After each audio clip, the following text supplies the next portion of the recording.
Selamat datang di kabarinews.com. Saya John Uy dari San Francisco dan hari ini kami balik lagi ada Lia Suntoso dari New York. Apa kabar, Lia? Merdeka.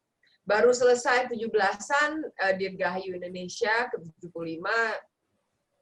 Semoga semuanya dalam keadaan sehat dan baik dan semoga COVID segera berlalu. Merdeka.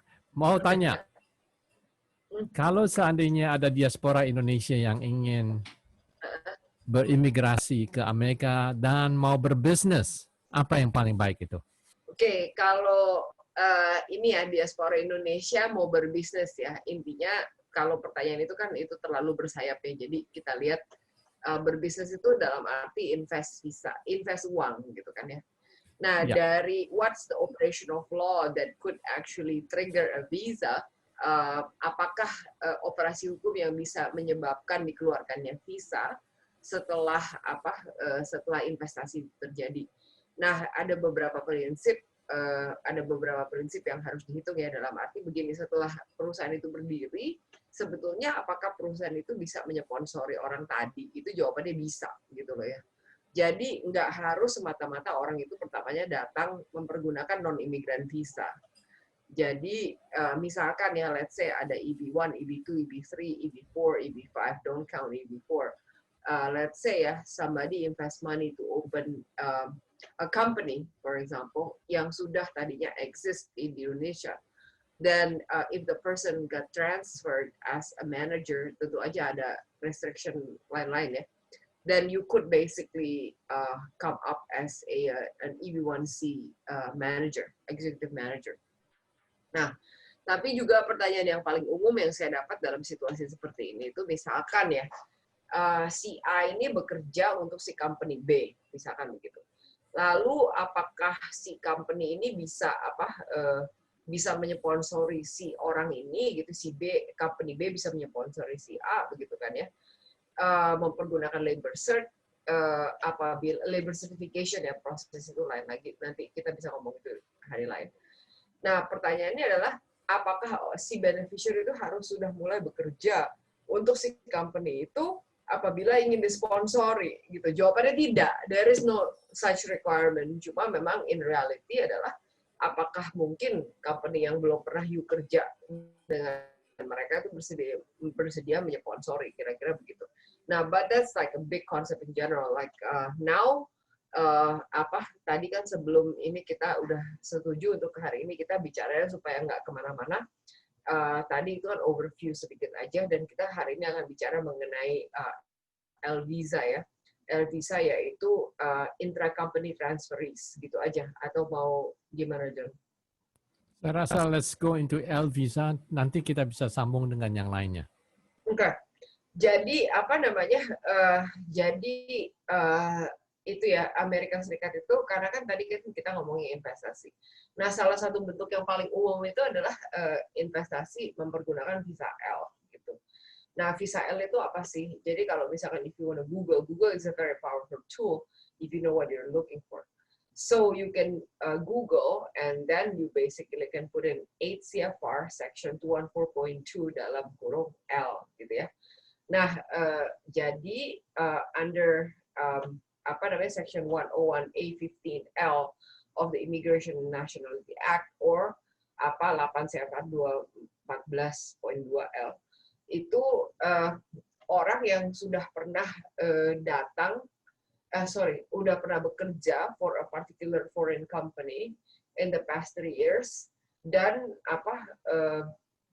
sudah pernah bekerja untuk company itu for continuously 1 year by a qualifying organization can be admitted temporarily to the United States to employ a parent branch affiliate subsidiary.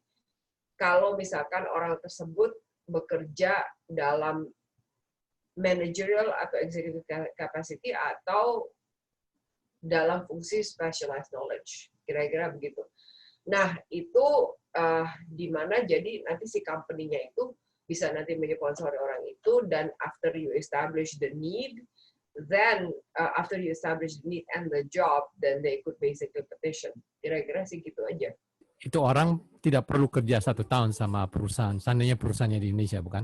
No, jadi the rule basically says within the last 3 years orang itu sudah pernah bekerja untuk company abroad itu 1 year. Jadi kalau misalkan apa namanya, jadi kalau misalkan pengalaman itu terjadi dalam 3 tahun terakhir itu dari antara tahun kedua dan tahun ketiga ya you can use that experience gitu loh. It doesn't have to be immediately preceding. Let me repeat. Jadi artinya itu orang udah pernah kerja abroad, right? For Ya, at udah least pernah kerja untuk company saudaranya itu abroad dan mau abroad. Jadi ditransfer. seandainya dia kerja untuk perusahaan ini di Singapura buat 1 tahun. Nah, itu bisa qualified for 1 the year years. in the past 3 years. 1 out of 3, okay. 1 in the past 3 One years. out Dan of itu 3, ya. konsekutif ya. Jadi nggak bisa ada Consecutive, ya. konsekutif. Jadi nggak bisa ada blank ya, blank. Right. Gitu. Oke. Nah, Jadi kalau untuk blanket L, karena L itu kan ada 2 macam. Well, secara umum aja ya. Blanket L itu beda lagi. Kalau blanket L itu aturannya 6 months. Tapi itu blanket L itu biasanya untuk perusahaan-perusahaan besar ya. Misalkan they transfer employees in bulk. Jadi misalnya paling mudah itu misalkan oil company atau hotel gitu ya. Yang manajernya ada 100 gitu kan. Ditransfer dari sini yang pindah gitu loh. Atau yang oil company yang ada di sini, ada perusahaan di sini, kerja di sini gitu ini, atau accounting firm itu juga itu very very common kira-kira gitu. Oke. Seandainya ada diaspora Indonesia yang ingin ke Amerika dan punya 1 tahun di luar negeri in the past 3 years, okay? What's the procedure as far as applying? What do they have to do? Let's say, what document do they need to prepare this? Well, before you basically get there, okay, you have to make sure that the person actually qualifies for it. Jadi tentunya aja ya kita itu kan tadi kan saya udah sempat katakan kalau ada ada macam-macam ya the requisite relationship between the organization in the States and the organization abroad gitu kan, it has to be a parent, affiliate, subsidiary. Jadi itu hubungan itu tuh harus ada. Nah, kalau hubungan itu sudah ada, jadi kalau misalkan saya kasih contoh misalkan begini, saya mau transfer, saya punya perusahaan di Indonesia, saya mau transfer orang ini lalu saya buat perusahaan di New York gitu ya. Nah, itu bisa nggak? Bisa asalkan, nah membuat perusahaannya sendiri is independent from transferring the person gitu ya. Jadi you can you can open a company and things like that, and that would be set by a corporation attorney gitu. But the requirement of the visa itself, it actually falls from the CFR kan begitu. Nah, jadi assuming that everything itu exists, then you just basically file a regular petition, then after it's approved, then you apply for a visa. Nah, yang jadi kunci itu adalah misalkan begini ya. Jadi you have to really look very closely gitu. Dan the pitfalls that I see in the recent Ls is that it's very easy to get, well, I shouldn't say very easy, but it's easier to get a first year L, but the renewal L is actually rather more difficult karena ya terutama karena begini loh, you can for the first year you have to submit all the plans. I'm just being very practical. This is what's going on the field ya. Jadi kalau misalkan you file pertama gitu ya, you attach the lease, you attach how many computers, how many desks, a floor plan, a business plan. Nah, ketika you mau renew, kan itu dilihat nanti from your taxes terjadi nggak yang you plan gitu loh. Nah, are you going to inject more money? Are you going to do this? Aside from other things, gitu ya. Aside from other things, you have to be able to justify a lot of things. Ketika you are trying to renew it. So creating the first year L is a lot less complex than renewing it. Dan itu L visa itu berapa lama, Lia? Nah, jadi gini, kalau misalkan pertama itu ya, jadi pertama itu, they usually give you for 1 year. Nah, setelah itu baru di-renew. Nah, jadi nanti ketika you udah settle dan hitungannya adalah company itu udah mulai ini ya, udah mulai ada udah mulai berjalan, udah mulai profitable. then what people do is usually they convert the L into an EB1C, which comes back to the first part of this thing that I just mentioned. Nah, biasanya kalau apply for H visa, mereka harus mereka punya gaji harus in the market ya, whatever the market Ya, salary is. Apakah ini ya. apply buat L1 juga? No, tapi itu jadi tuh begini ya. Kalau ini kita ngomong kan kita ngomong ini aja ya. Kita ngomong secara strategik aja ya. Kalau you kan L tadi kan saya sempat ngomong ya, ada executive, managerial, dan juga ada specialized knowledge. Kalau specialized knowledge is usually a little lower salary-nya ya. Tapi kalau untuk managerial dan executive, otomatis assuming that you are an executive of a company, of course, it's logical to expect that you're not gonna make minimum wage gitu loh. Ngerti kan maksud saya? Nah, tapi apakah requirement untuk wage itu ada? Jawabannya enggak. Namun it has to be reasonable gitu loh. Kalau misalkan kalau if it's too low, of course, then it begs the question whether a job actually exists, kan begitu. Nah, apakah ini juga bisa partner jadi ada ownership sama ini perusahaan? Bisa, absolutely. Nah, jadi kalau misalkan nah itu jadi begini ya. Kalau misalkan if you want to, you just have to disclose everything. It's gonna be fine gitu ya. I've had instances where, jadi kan gini, kita bicara ini aja, kita bicara sejarah sedikit ya, because after all, this is my 18th year in practice. In about 3 months, I'm going to hit year number 19. Jadi begini, ada kalanya, zaman dahulu kala itu, ketika orang itu percaya kalau hubungan keluarga atau hubungan partner atau kalau you actually own and share in there gitu, jangan disclose itu ya. Itu karena dulu kan mungkin semuanya belum nyambung. I was very lucky that I was trained by one of the best in the industry. Her name is Linda. She lives in Nashville. Dan dia selalu mengatakan kepada saya, she's almost retired now. Dan dia selalu bilang sama saya, have to disclose everything. Nah, tapi intinya begini, kalau misalkan if it's a closely held corporation, if it's this, if it's that, honesty is the best policy. You always have to, aside from bohong itu dosa gitu ya, you have to disclose everything because it works that way. Nah, juga begini ya. Tentu aja kalau misalkan it's a company of 3 people, they will definitely scrutinize you. What are you doing? Are you trying to just do this for your family gitu kan? It's a little different ya. Dengan kalau misalkan ada anggota keluarga yang memang atau ada partner yang punya share gitu dan company-nya 300 orang, it's a little different gitu, tapi ya you get what I mean. Oke, jadi kalau owner ya, apakah owner juga bisa qualify under this program? Owner tak ada partner nih, ceritanya owner aja. In reality, most of the first year Ls are the owners. I see, okay. And biasanya dia owner kan yang juga kerja di abroad di tempat lain kan. Terjadi ya, because I do a lot of these, okay. Jadi misalkan ini kita ngomong logically ya, John. Kita ngomong logically aja. In reality, not every company is a Fortune 500 kan begitu. Nah, jadi misalkan begini ya. Kita nih misalkan, let's say, saya kasih contoh, kita punya perusahaan apa deh gitu. Kita punya perusahaan yang bergerak dalam bidang ABC, garment deh, tekstil, misalkan begitu ya. Nah, cerita ini kita berdua di bersaudara nih ya. Nah, kita mau buka di Amerika. Gitu. Orang yang pertama kita kirim adalah adik kita. You see?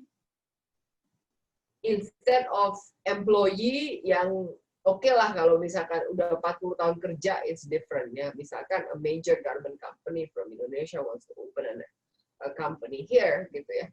Nah, it is like more than 50% of the time, orang pertama yang akan ditransfer untuk menjadi manager atau jadi direktur atau jadi CEO untuk membuka company itu di Amerika adalah usually malah orang yang bukan tidak mungkin punya share, a part of the family, dan bukan nggak mungkin itu one of the owners gitu loh. Oke. Tapi apakah perlu financial statement dari perusahaan yang dari Indonesia? Actually, it's absolutely needed, absolutely needed. Alasannya karena gini, kita just again, this is market reality ya. I'm not talking about apa legalese or anything. Market reality, an overwhelming majority of people that is getting an L, they want a green card. Okay. Nah, pada saat green card akan ada permintaan untuk menjelaskan ability to pay salary. Okay. Nah, jadi kalau misalkan if you already establish the record, then it's easier for you. Oh, ngomong-ngomong, 3 tahun lalu saya tuh submit itu financial statement kami ini sehat-sehat aja. Kami punya income $1 billion misalkan begitu, itu lebih mudah gitu. Paham ya? Ya tentu aja nggak semua company itu ya $1 billion toh. Tapi ya maksud saya seperti itu gitu. Nah, baru nanti ya tentu saja ya kalau misalkan kita ngomong ya, kalau misalkan eksekutif gajinya $30.000 dengan eksekutif yang gajinya $300 dan you kind of like, of course, you know, money talks, that's pretty apa namanya logical also gitu. Jadi kalau misalkan let's say ya kita ngomong ya executive capacity, you're directing management of the organization or a major component of the function of the organization. What is functioning if your company is the size of $30,000 gitu loh.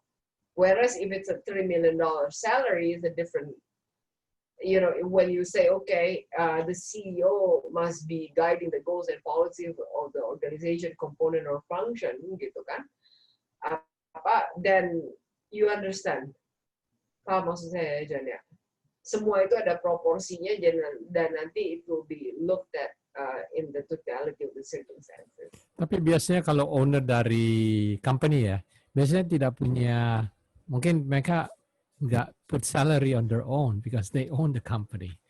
Jadi bagaimana itu? Kalau seandainya dia mau apply. You know, gini ya, yang terjadi adalah biasanya begini. Jadi tuh kalau seperti itu tuh kita tulis si ini tuh punya sekian, si Ono tuh kan segini punya sekian, si Ono punya sekian.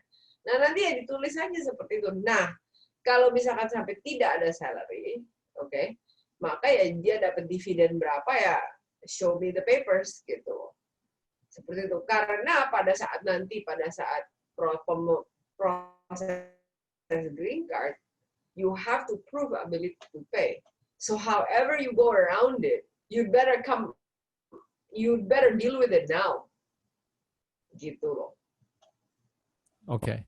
Ini kalau mengenai masalah owner itu tidak digaji atau digaji gitu ya. Jadi pada kenyataannya itu kan owner not always they put themselves in the payroll. Oke, itu mungkin hanya kebiasaan yang ada di Amerika Serikat aja gitu ya. Nah, karena biasanya kalau perusahaan after a certain point gitu, after a certain size, baru si owner itu akan memberikan gaji ke dirinya sendiri. Tapi kalau misalkan let's say between 0 to 1 million, kadang-kadang owner itu juga belum tentu selalu menyiapkan payroll untuk dirinya sendiri gitu ya. Nah, and then also of course there are different accounting methods and stuff like that. Nah, tapi untuk keperluan L, you do need to establish a gaji because it's a part of the strategy. In the long run, you will have to establish that, and especially untuk ya seperti yang tadi saya ngomong itu gaji itu harus realistik ya. Gaji itu harus realistik dan juga untuk membuktikan kesehatan perusahaan ya karena ada ability to pay tadi gitu loh. Ability to pay is actually a term of art. Di mana perusahaan itu harus bisa membuktikan melalui paperwork yang ada, pajak dan ini segala macam, bahwa mereka itu punya kekuatan untuk membayarkan gaji, kira-kira. So here's what I summarize from you. Okay, first, 1 dari 3 tahun mereka sudah kerja abroad, ya, whether it's owner or partner or employee, ya. Terus keduanya, the ability for the company to pay for the cost. ya untuk Yes, tinggal yes, di ini ya. yep. As far as asset, we don't know exactly, tapi we have to show there's an ability that the company can afford to pay. There is no minimum asset requirement for an L. Right. I think ketiganya adalah I guess they have to be in dapat dividend atau apa gaji As kalau long bisa as show it's ya. reasonable. As long as it's reasonable. Ya, has to be reasonable. Atau mungkin mereka sudah dapat bayaran sekarang atau mesti proof. You Let's say know, I'm applying in now. the form, okay, saya nggak akan ngomong gimana-gimana. The reality is this.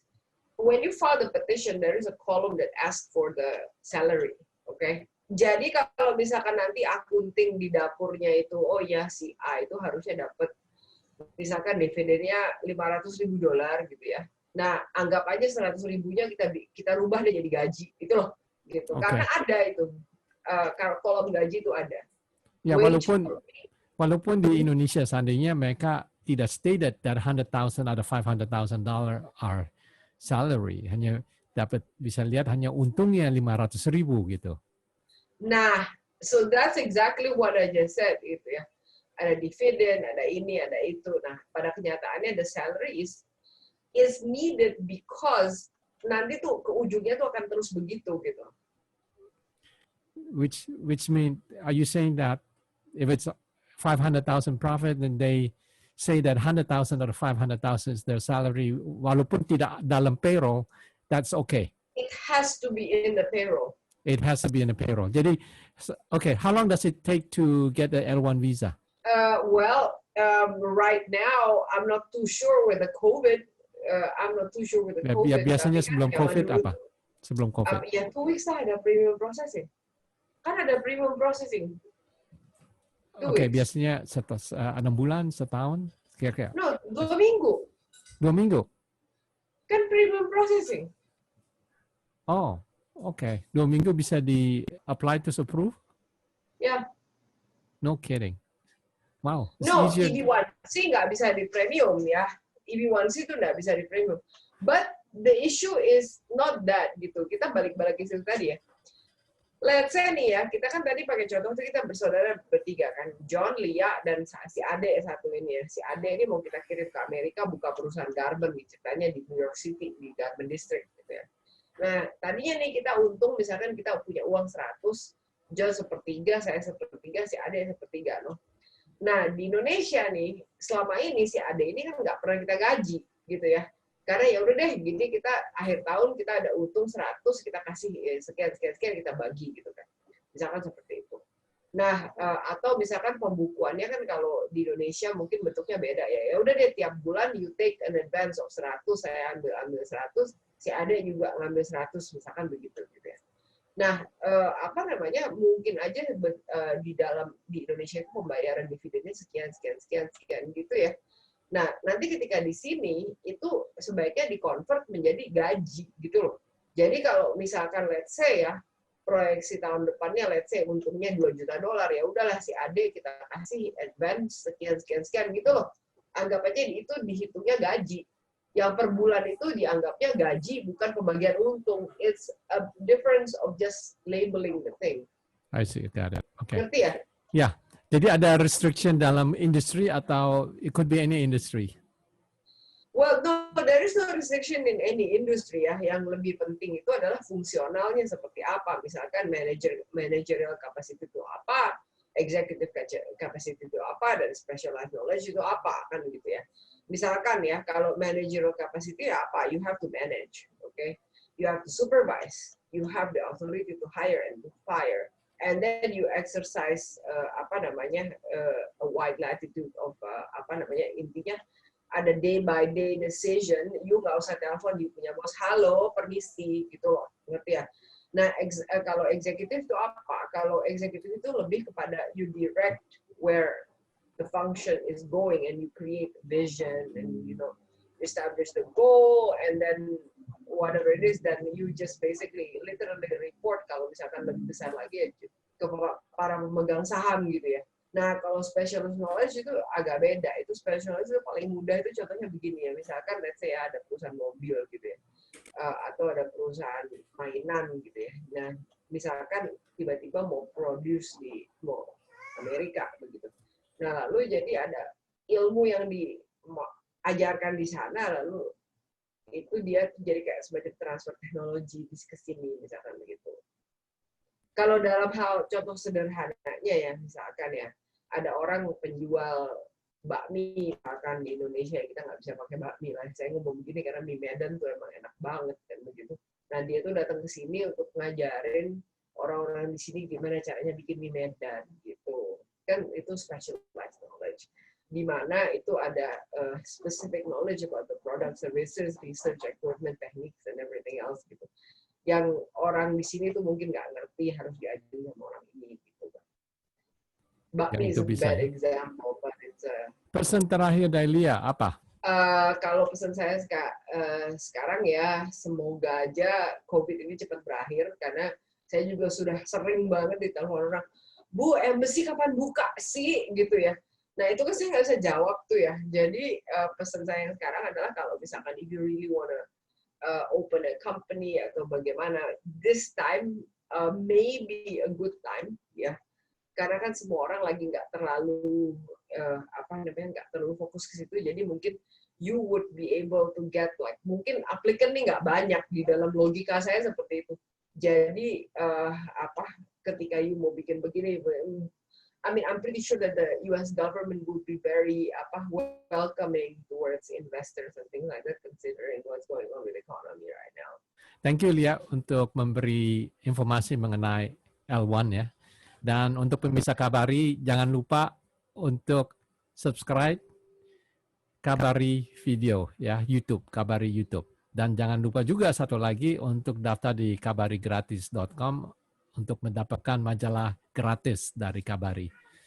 Sekian dulu, saya John Uy. Sampai kita berjumpa lagi minggu depan dengan Lia Suntozo. Thank you.